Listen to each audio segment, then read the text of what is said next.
Hello guys! ఈరోజు సరికొత్త recipe కోడిగుడ్డుతో చేయబోతున్నాను. కోడిగుడ్డుతోనా ఏం చేస్తావు? Omelette, curry, egg bhurji, egg fried rice, రకరకాలుగా ఎన్నో చేస్తాము. కానీ ఇలా ఎప్పుడైనా ట్రై చేశారా? ఒకసారి ట్రై చేయండి అబ్బా! ఏంటో చెప్పమంటారా ఇంకా? ఎగ్ పికిల్ అండి. వెజ్‌తో, నాన్ వెజ్‌తో వెజ్, నాన్ వెజ్ 2 మిక్స్ చేసి కూడా చేస్తున్నారు కదా! సో, కోడిగుడ్డుతో ఎందుకు చేయకూడదు? ఆ రెండిటికి సరిసమానంగా టేస్ట్ అద్దిరిపోయిద్దండి. సో, ఒకసారి ట్రై చేసి చూద్దామా ఎలాగ ప్రాసెస్ ఏంటో. సో, నేను 3 ఎగ్స్ తీసుకున్నానండి. నేను ఎప్పటికప్పుడు ఫ్రెష్‌గా చేసుకుంటే బావుంటది. అయినా ఫర్ 5 డేస్ అయినా నిల్వుంటది. మనం ఎక్కువ ఆయిల్ వేసుకొని చేసుకుంటే.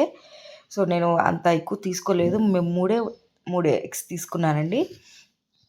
3 ఎగ్స్ బాగా బీట్ చేసుకొని, దాంట్లో కొంచెం పసుపు, ఉప్పు, కారము ఏసుకొని బీట్ చేసుకోవాలండి. ఇది బీట్ చేసుకొని ఆవిరి మీద ఉడికిస్తాం కాబట్టి ఎక్కువ బాగా బీట్ చేయాలి. మనం ఎక్కువ ఎంత బీట్ చేస్తే అంత బాగా వస్తదండి.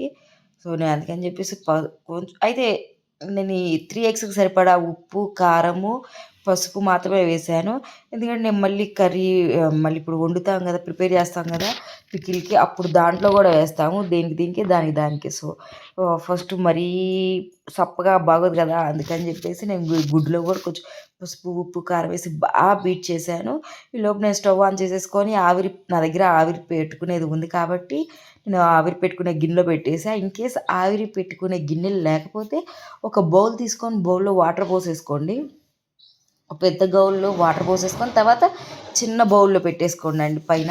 ఇదిగోండి నా దగ్గర ఆవిరి బౌల్ ఉంది కాబట్టి నేను ఆవిరి బౌల్‌లో జస్ట్ అలా పెట్టేసి మూత పెట్టేశాను.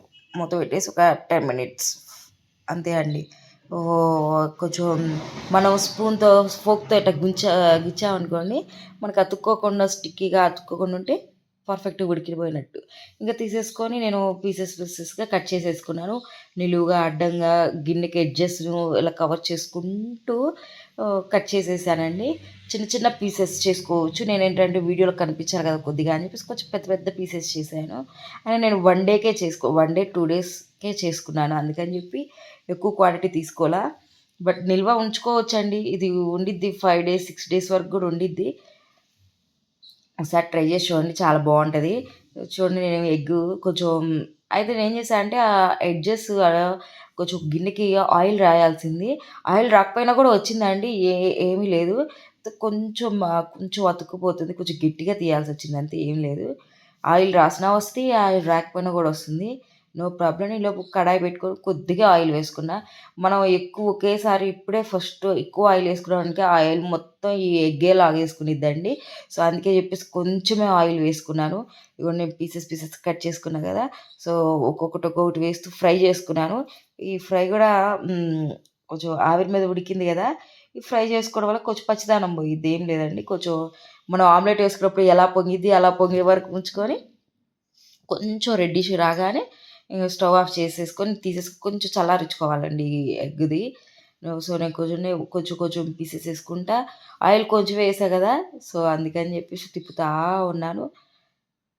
తిప్పుకొని దీంట్లో గూడా ఇప్పుడు కొద్దిగా కొంచెం పసుపు, మళ్ళీ ఉప్పు అలా వేస్తానండి. కారం లాస్ట్‌లో వేస్తాను. కొంచెం గరం మసాలా గూడా ఏసుకోవాలి. అల్లం వెల్లుల్లి పేస్టు అవి గూడా వేసుకోవాలండి. అవి నేను మళ్ళీ చూపిస్తాను. ఇవి ఫ్రై అయిపోయి తీసేసుకున్న తర్వాత మనం ఆయిల్ ఎక్కువ పోసుకోవాలి.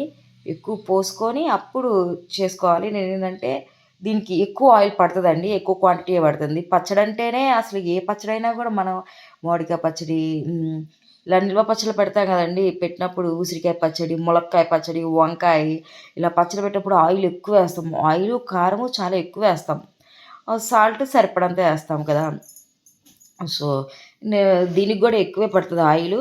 కానీ నేను ఎక్కువ రోజులు స్టోర్ చేయట్లేదు కాబట్టి, నేను ఎయాల్సిన దాని మీద కన్నా ఇంకొంచెం ఎక్కువేసా అంతే. అంతకన్నా ఎక్కువేయలేదు. మీరు గూడా ఒకసారి చూడండి. మీరు ఎక్కువ రోజులు స్టోర్ చేసుకునేటట్టయితేనే ఎక్కువ ఆయిల్ వేసుకోండి. లేదు 1 డే, 2 డేస్‌లో తినేసేటట్టయితే కొంచెం ఓ మాదిరిగా వేసేసుకోండి సరిపోతది. ఇగోండి ఫ్రై అయిపోయిందండి. చూపిస్తున్నా గదా! కొంచెం ఫ్రై అయిపోయింది. నేను ఒక 2, 3 మినిట్స్‌లో తీసుకొని ఒక ప్లేట్‌లో పెట్టేసుకున్నానండి పక్కన. కానీ అసలు వెజ్ పికిల్స్ తిన్నోళ్ళకి నాన్ వెజ్ పికిల్స్ తిన్నాం కదా! వాటికన్నా డబల్ అండి. ఇది చాలా బావుండిద్ది. ఇదొకసారి ట్రై చేయండి. నేను కొంచెం ఆయిల్ వేశాను. ఇంకొంచెం పడతదేమో అనిపించింది. మళ్ళీ ఏశాను ఎందుకైనా మంచిదిలే అని. కొంచెం ఆయిల్ వేసుకొని వేడవ్వగానే దీంట్లో ఫస్టు అల్లం వెల్లిగడ్డ పేస్ట్ ఏసానండి. నేను వెల్లుల్లి, అల్లము రోల్లో దంచుకొని వేశాను. అందుకే కొంచెం కచ్చపచ్చగా అట్టగా అనిపిస్తుందేమో గానీ మొత్తం బాగా మెత్తగా మెదిపేశాను. సరిపడినంత అల్లము, సరిపడినంత వెల్లుల్లి. అవి 2 వేసుకొని బాగా పచ్చివాసన పోయేదాకా దోరగా వేయించుకోవాలండి. మరీ మాడనీయమాకండి. కొంచెం మనకి తెలుసు కదా! ఆ ఫ్లేవరు పచ్చి వాసన పోయేంత వరకు కొంచెం రెడ్డిష్ రాగానే సరిపోతది. ఈ మూమెంట్‌లోనే కొద్దిగా పసుపు, నేను చెప్పా కదా ఆల్రెడీ కర్రీ ఇప్పుడు వండేటప్పుడు కూడా వేస్తానని. ఇప్పుడు కూడా కొంచెం పసుపు, ఉప్పు, కారము అండ్ గరం మసాలా, కారం అన్నీ వేసేసి బాగా తిప్పుకోవడమేనండి. చూడండి అదిగోండి రెడ్డిష్‌గా వచ్చేస్తుంది. రెడ్డిష్‌గా వచ్చేస్తుంది కాబట్టి ఇప్పుడు ఈ మూమెంట్‌లో ఇప్పుడు అన్నీ వేసేసా నేను. వన్ బై వన్ అన్నీ ఏసేసుకున్న. పసుపు, ఉప్పు, కారము ఇలా మీరు కూడా అంతే ఏసేసుకోవాలి. లేదంటే గుడ్డులోనే ఒకేసారి వేసుకుంటే ఏంటంటే గుడ్డుకే మొత్తం పడతదండి. ఇప్పుడు మనం ఇప్పుడు దీంట్లో నిమ్మకాయ కూడా పిండుతాం గదా! సో, అందుకోసమని నేను క మసాలాకి పసుపు, ఉప్పు, కారం పట్టాలి. ఆ గుడ్డుకి పసుపు, ఉప్పు, కారం పట్టాలి. అందుకని జెప్పేసి అందులో కొంచెం, ఇందులో కొంచెం అలా వేశాను. ఇప్పుడు అది ఇది సరిపోతది ఈక్వల్‌గా.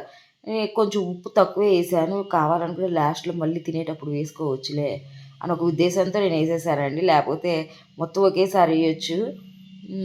మనం ఎంత తక్కువ తింటే ఉప్పు అంత మంచిది గదండీ! అందుకని జెప్పేసి కొంచెమే నేను రెగ్యులర్‌గా గూడా ఉప్పు చాలా తక్కువే వేస్తాను. సో, అది ఎవరి టేస్ట్‌కి తగ్గట్టు వాళ్ళు ఎంత కావాలో అంత ఏసుకోండి. నేనిక్కడ ఏంటంటే గరం మసాలా ఎక్కువేసి, కారం తక్కువేశానండి. సో, కారము కూడా తగ్గించి తింటే చాలా మంచిదని చెప్తున్నారు గదా! సో, అందుకని జెప్పేసి కొంచెం మసాలాలు ఎక్కువేసి, కారం కొద్దిగా వేశా. లాస్ట్‌కి దీంతో 2, 3 స్పూన్స్ ఏస్తారు కారము. మామూలుగా పచ్చడిలో కదా! ఎక్కువ వేస్తాం కారము. నేను అలా కాకుండా జస్ట్ హాఫ్ టీ స్పూనే వేసేసి, ఆ వారం ఈ గరం మసాలా ఎక్కువేసుకొని తిప్పుకున్నానండి. తిప్పుకొని కొంచెం ఒక 2 మినిట్స్ అయిపోగానే ఈ ఎగ్ ఉంది కదా! ఆ ఎగ్గు మనం ఫ్రై చేసి పెట్టుకున్నాం గదా! ఆ ఎగ్ గూడా తీసుకొచ్చి బాండీలో వేసి బాగా తిప్పుకోవాలండి. తిప్పుకునేగానే ఒక 2, 3 మినిట్స్ ఆగానే స్టవ్ కట్ చేసుకొని బాగా చల్లారాలండి. చల్లారిన తర్వాతే నిమ్మకాయ పులుసు వేసుకోండి.